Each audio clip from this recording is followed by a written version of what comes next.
तो अमेरिका और ईरान युद्ध में टेंशन के हालात लगातार बने हुए हैं। नमस्कार, मैं हूं नीलू और आज की 2-3 बड़ी खबरें हैं जो आपको बताना बहुत जरूरी है कि किस तरह से हालात अगर दूसरे दौर में युद्ध एक बार फिर से छिड़ा, यानी कि शांति वार्ता नहीं हो पाई और उसके बाद सीजफायर के बाद जो युद्ध छिड़ेगा वो काफी ज्यादा विनाशकारी होगा।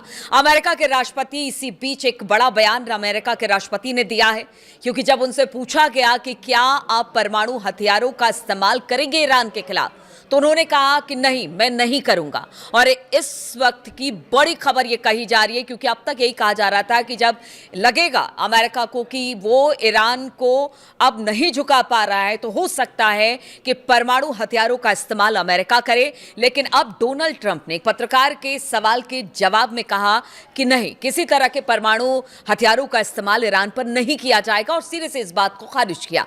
उन्होंने कहा कि वो ईरान के खिलाफ युद्ध में परमाणु हथियार का इस्तेमाल नहीं करेंगे। व्हाइट हाउस में पत्रकारों ने जब ट्रंप से पूछा कि क्या वो ऐसे हथियारों का इस्तेमाल करेंगे, तो उन्होंने कहा कि मैं परमाणु हथियार का इस्तेमाल क्यों करूंगा।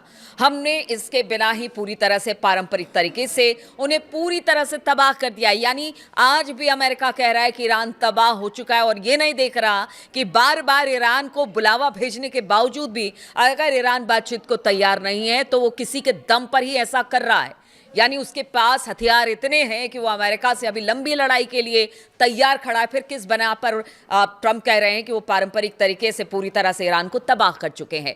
उन्होंने आगे कहा, यानी ट्रंप ने कहा कि नहीं, मैं इसका इस्तेमाल नहीं करूंगा, यानी परमाणु बम का।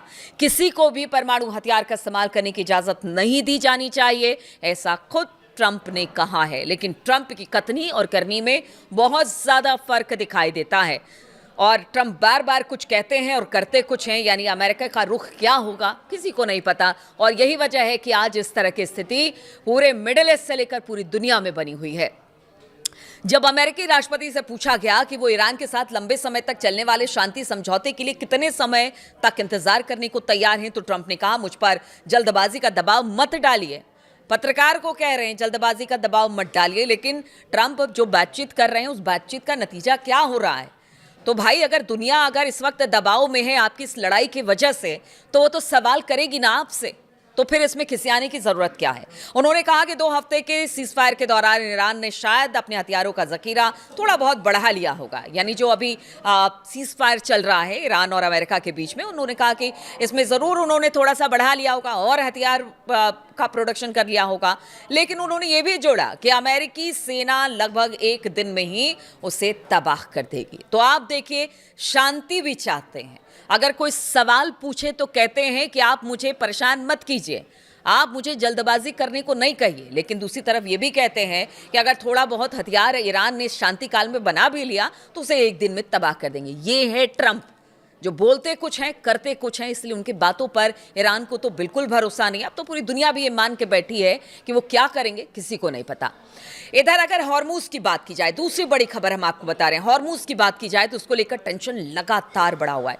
डोनाल्ड ट्रंप ने अमेरिकी सेना को आदेश दिया है कि हॉर्मूज जो स्ट्रीट है वहां पर जितने भी बारूदी सुरंगें बिछाने वाले ईरानी बोट्स हैं उनको गोली मारकर उड़ा दिया जाए। ट्रंप ने अपने ट्रुथ सोशल प्लेटफॉर्म पर इस बात की घोषणा करते हुए कहा कि यह आदेश सभी नावों पर लागू होता है, चाहे वो कितनी भी छोटी क्यों ना हो, उसको उड़ा दीजिए जो भी वहां पर बारूदी सुरंग बिछा रहा है। उन्होंने ये भी दावा किया कि ईरानी नौसेना को सभी जहाजों को डुबो दिया गया है और जो बचे हुए हैं उनको भी डुबो दिया जाएगा। ट्रंप ने यह भी कहा कि समुद्र से बारूदी सुरंग हटाने वाली अमेरिकी जहाज इस इलाके में पहले से ही काम कर रहे हैं। ट्रंप का पोस्ट ऐसे समय में आया जब अमेरिकी सेना ने ईरानी तेल से जुड़े एक और टैंकर को जब्त कर लिया है। इस घटना ने तेहरान के साथ साथ जो हॉर्मुज स्ट्रेट है उसमें तनाव को और बढ़ा दिया है। ट्रंप ने आगे कहा कि अमेरिकी माइन स्वीपर इस समय जल डमरू मध्य को साफ करने में जुटे हुए हैं और इसके साथ ही उन्होंने ये भी बताया कि कोशिशों को 3 गुना ज्यादा तेजी से जारी रखने का आदेश मेरी तरफ से दे दिया गया है। लेकिन ईरान के रिवोल्यूशनरी गार्ड यानी आईआरजीसी की नेवी ने अमेरिका और इजराइल के साथ युद्ध शुरू होने के बाद हॉर्मुज जल डमरू मध्य यानी कि स्ट्रेट ऑफ हॉर्मुज में बारूदी सुरंगें बिछाई हैं और उनका कहना अब भी बारूदी सुरंगें हैं। ट्रंप चाहे कुछ भी कर ले, लेकिन जो बारूदी सुरंगें बिछाई गई है उसे जो भी जहाज आएगा उनको तो हम उड़ा देंगे। आईआरजीसी ने तो ये तो साफ कर दिया है। फिर ट्रंप का जो दावा है, अगर वाकई में बारूदी सुरंग उन्होंने खत्म कर दिया है, तो क्या वजह है कि वहां से जहाजें अलग अलग देशों की नहीं निकल रही है? लोगों को डर लग रहा है, देशों को डर लग रहा है कि अगर यहां से जहाज निकाली जाएगी तो उनको उड़ा दिया जाएगा। आईआरजीसी ने हॉर्मुज स्ट्रेट के 1400 वर्ग किलोमीटर के क्षेत्र को खतरे वाला बताते हुए चेतावनी जारी की है, जहां पर बारूदी सुरंगें हो सकती है। यानी उनका कहना है कि भाई अपने रिस्क पर आप जहाज लेकर जाइए, हमने तो जो किया है हम बार बार उससे आपको आगाह कर रहे हैं। जहाजों को गुजरने के लिए आईआरजीसी ने ईरान के पास एक सुरक्षित रास्ते का सुझाव दिया, जिसे मंजूरी के बाद ही पार किया जा सकता है। ये पहले से कहता रहा है जो ईरान है वो। अब इसी बीच खबर ये भी आ रही है, एक और बड़ी खबर ये आ रही है कि जो इटली है उसने अपने 2 से 3 जो एयरक्राफ्ट करियर है उसको भेजने की बात की है स्ट्रेट ऑफ हॉर्मुज में, और उन्होंने कहा है कि इंटरनेशनल सेना के तौर पर इसे भेजा जा रहा है क्योंकि यहाँ पर नुकसान हो रहा है। इसीलिए यहाँ पर जो बारूदी सुरंगें उसको हटाने का काम इटली की ये जो तीनों एयरक्राफ्ट करियर वो करेगी। अब ऐसे में सोचिए कि इटली अपने रिस्क पर ही एयरक्राफ्ट करियर भेज रहा है, क्योंकि अमेरिका एक तरफ तो कहता है कि वो जहाज़ों को प्रोटेक्शन देगा, वहां से निकालेगा, लेकिन बाद में कहता है भाई अपने अपने सामान को आप खुद ही देख लीजिए कैसे करना। अब इटली अगर साथ में आ रहा है तो फिर इटली ही जाने कि उसका क्या होगा, क्योंकि आईआरजीसी ने तो कह दिया है कि अगर बिना हमारी इजाज़त के कोई भी जहाज़ निकलता है तो फिर उसको उड़ा दिया जाएगा। अब चौथी और महत्वपूर्ण खबर आपको बताते हैं।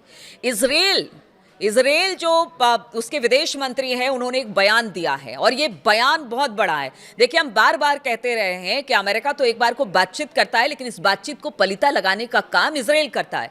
और इजराइल के विदेश मंत्री ने बड़े ही मतलब खुले तौर पर कह दिया है कि देखिए ऐसा है कि दूसरे दौर का जो युद्ध होगा उसमें ईरान को बहुत नुकसान होगा।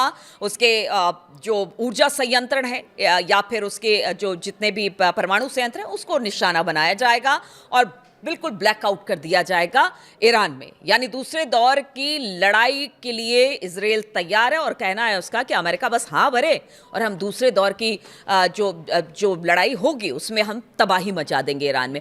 आप समझिए, एक तरफ तो शांति वार्ता की बात हो रही है कि किसी तरह से ये लड़ाई खत्म हो, पूरी दुनिया चाहती है, लेकिन दूसरी तरफ इजराइल इस तरह के बयान दे रहा है। अब इसके क्या मायने निकाले जाए।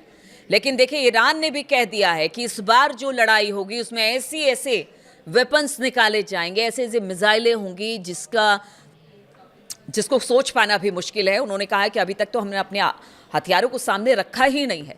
ऐसे में अगर दूसरे दौर की लड़ाई होती है तो कितनी विनाशकारी होगी, और इसी को लेकर पूरी दुनिया डरी हुई है। पूरी दुनिया डरी हुई है कि नहीं, ये दूसरे दौर में लड़ाई नहीं जानी चाहिए, इसको यही समाप्त करना चाहिए, ये शांति वार्ता आगे बढ़नी चाहिए। क्योंकि अगर स्थिति खराब होती है, इधर देखिए अमेरिका भी लगातार अपने जंगी जहाज़ों के बेड़े को आगे बढ़ा रहा है, फारस की खाड़ी और ईरान के आसपास डिप्लॉयमेंट कर रहा है। तो बातचीत की बात तो करते हैं ट्रंप, लेकिन इजराइल जिस तरह से कह रहा है कि वो ईरान को तबाह कर देगा, बस अमेरिका के हाँ कहने का इंतज़ार है, तो इसे शांति वार्ता कैसे होगी। और ईरान ने तो पहले ही कह दिया है कि इस बार तो ऐसा कुछ होगा जिसमें पूरे के पूरे जो अरब मुल्क हैं वो तबाह हो जाएंगे, बर्बाद हो जाएंगे, डिजिटल ब्लैकआउट कर दिया जाएगा। इस पर भी आपको एक वीडियो ज़रूर बनाकर बताऊंगी कि किस तरह से ये डिजिटल ब्लैकआउट की बात ईरान कह रहा है। क्या है ये डिजिटल ब्लैकआउट और किस तरह से पूरे अरब मुल्क को इससे नुकसान होगा, क्योंकि अंतिम हथियार यही है ईरान का। तो इसीलिए लोग कह रहे हैं, एक्सपर्ट कह रहे हैं, वॉर एक्सपर्ट कह रहे हैं, डिफेंस एक्सपर्ट कह रहे हैं कि ये शांति वार्ता होनी चाहिए, लड़ाई आगे नहीं बढ़नी चाहिए, क्योंकि अगर दूसरे दौर में ये लड़ाई प्रवेश करती है तो फिर यहाँ से भारी तबाही होगी। बहुत बहुत शुक्रिया आप सभी का मेरे साथ इस वीडियो में शामिल होने के लिए।